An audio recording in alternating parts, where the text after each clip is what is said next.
மளிகை கடைக்காரரை தாக்கி காரை உடைத்த வழக்கில் போலீசாருக்கு 4 லட்சம் ரூபாய் அபராதம்.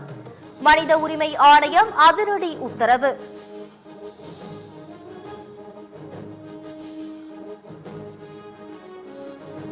டாஸ்மாகில் 1000 கோடி ரூபாய் முறைகேடு வழக்கை சிபிஐக்கு மாற்ற கோரிய வழக்கில் புதிய உத்தரவு.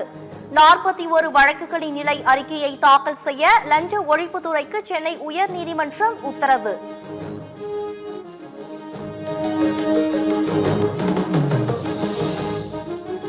அரபிக்கடலில் உருவானது குறைந்த காற்றழுத்த தாழ்வு பகுதி. அடுத்த 36 மணி நேரத்திற்குள் காற்றழுத்த தாழ்வு பகுதியாக வலுவடையும் என இந்திய வானிலை ஆய்வு மையம் அறிவிப்பு. தமிழகத்தின் மேற்கு தொடர்ச்சி மலைப்பகுதிகளில் கனமழைக்கு வாய்ப்பு. கோவை, நீலகிரி மாவட்டங்களில் அடுத்த 10 நாட்களுக்கு மழை நீடிக்கும் என தகவல்.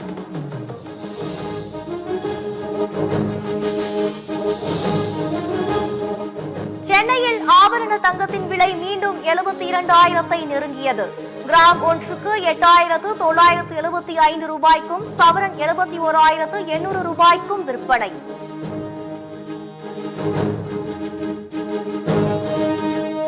டாஸ்மாக் மதுபான பார்கள் டெண்டர் விடுவதிலும் முறைகேடு என அமலாக்கத்துறை பரபரப்பு புகார். தமிழகத்தின் பல இடங்களில் லைசென்ஸ் இல்லாமல் பார் நடத்தி வருவது விசாரணையில் கண்டுபிடிப்பு.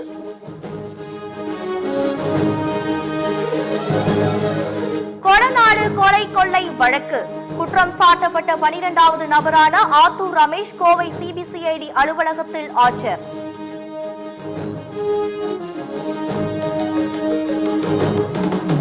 கோடியக்கரை தென்கிழக்கே நடுக்கடலில் மீன்பிடித்துக் கொண்டிருந்த நாகை மீனவர்கள் மீது இலங்கை கடற்படை தாக்குதல்.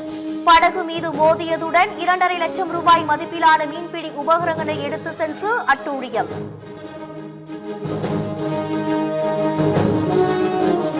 தூத்துக்குடி மாவட்டம் ஸ்ரீவைகுண்டம் பகுதியில் சாலை ஓரம் தடுப்பு சுவர் இல்லாத கிணறுகள். மீண்டும் உயிர்பலி ஏற்படாதவாறு நடவடிக்கை எடுக்க வலியுறுத்தல்.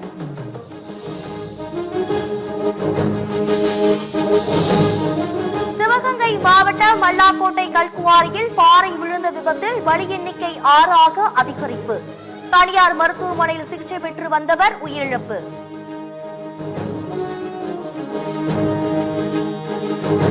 தஞ்சாவூரில் அரசு பேருந்தும் வேனும் நேருக்கு நேர் மோதிய விபத்தில் பலி எண்ணிக்கை 6 ஆக உயர்வு. படுகாயம் அடைந்த 7 பேருக்கு தஞ்சை அரசு மருத்துவமனையில் தீவிர சிகிச்சை. தூத்துக்குடி ஸ்டெர்லைட் ஆலைக்கு எதிராக போராடியவர்கள் மீது நடத்திய துப்பாக்கிச் சூட்டில் 13 பேர் பலியான சோகம். 7ஆம் ஆண்டு நினைவு தினத்தை ஒட்டி உயிரிழந்தவர்களுக்கு பொதுமக்கள், பல்வேறு அமைப்பினர் அஞ்சலி.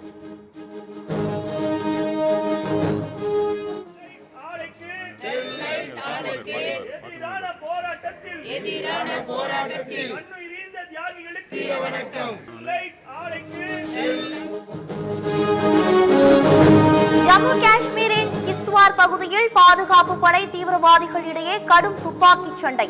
4 தீவிரவாதிகள் சுற்றி வளைக்கப்பட்டதாக ராணுவம் தரப்பில் தகவல்.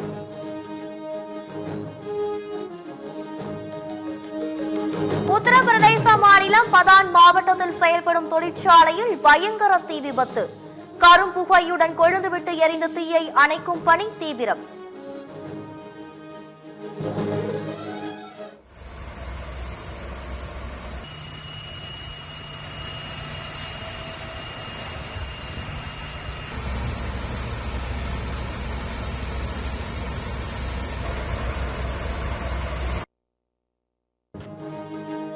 மாவட்டம் லவுடேல் பகுதியில் குப்பை தொட்டியில் உணவு தேடும் யானை. வனப்பகுதிகளில் உணவு பற்றாக்குறை ஏற்பட்டதால் குடியிருப்புகளில் அலையும் யானைகள்.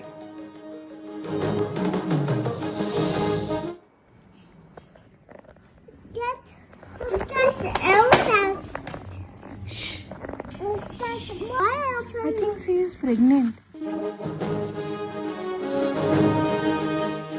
கோவையில் உடல்நலக் குறைவால் உயிரிழந்த யானையின் பழைய வீடியோ வைரல். குட்டி யானையுடன் குப்பை தொட்டியில் உணவு தேடும் வீடியோ வைரல்.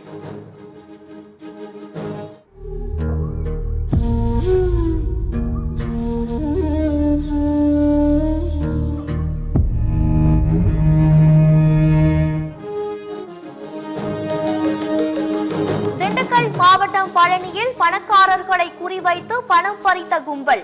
பெண்களை நெருக்கமாக பழகவிட்டு வீடியோ எடுத்து மிரட்டி பணம் பறித்த பெண் உட்பட 3 பேர் கைது.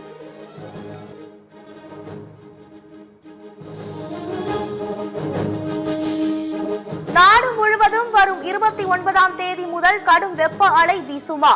113 முதல் 131 டிகிரி வரை வெயில் கொளுத்தும் என்ற தகவலுக்கு மத்திய அரசு திட்டவட்ட மறுப்பு. மேட்டூர் அணைக்கு நீர்வரத்து தொடர்ந்து அதிகரிப்பு.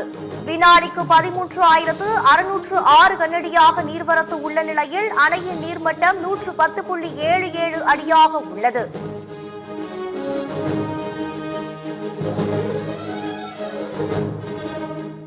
காவிரி நீர்பிடிப்பு பகுதிகளில் மழை குறைந்ததால் ஒகேனக்கல் காவிரி ஆற்றில் நீர்வரத்து குறைவு. வினாடிக்கு 8000 கனஅடியாக சரிவு.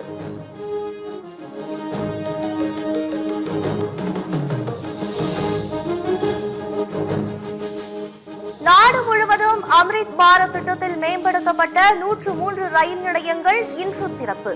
நவீன வசதிகளுடன் புத்துருவாக்கப்பட்ட ரயில் நிலையங்களை திறந்து வைக்கிறார் பிரதமர் மோடி.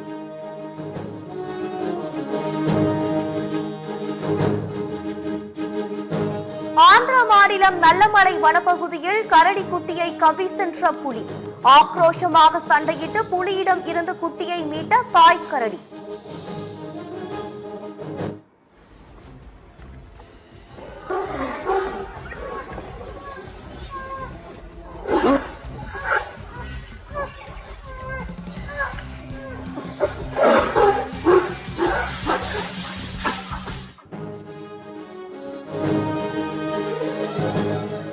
உலகிலேயே முதன்முறையாக ரோபோக்களுக்கு பாக்ஸிங் போட்டி நடத்திய சீனா.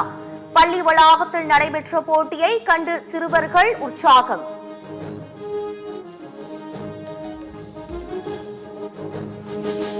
கிரீஸ் தலைநகர் ஏதென்ஸ் அருகே சக்தி வாய்ந்த நிலநடுக்கம். ரிக்டர் அளவுகோலில் 6ஆக பதிவானதால் சுனாமி எச்சரிக்கை விடுப்பு.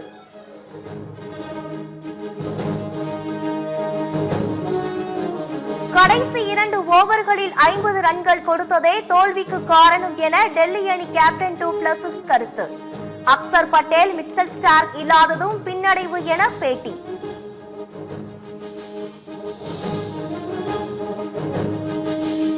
ஐபிஎல் தொடரின் இன்றைய போட்டியில் குஜராத் லக்னோ அணிகள் மோதல். புள்ளிப்பட்டியலில் தொடர்ந்து முதலிடத்தை தக்க வைக்க குஜராத் அணி தீவிரம்.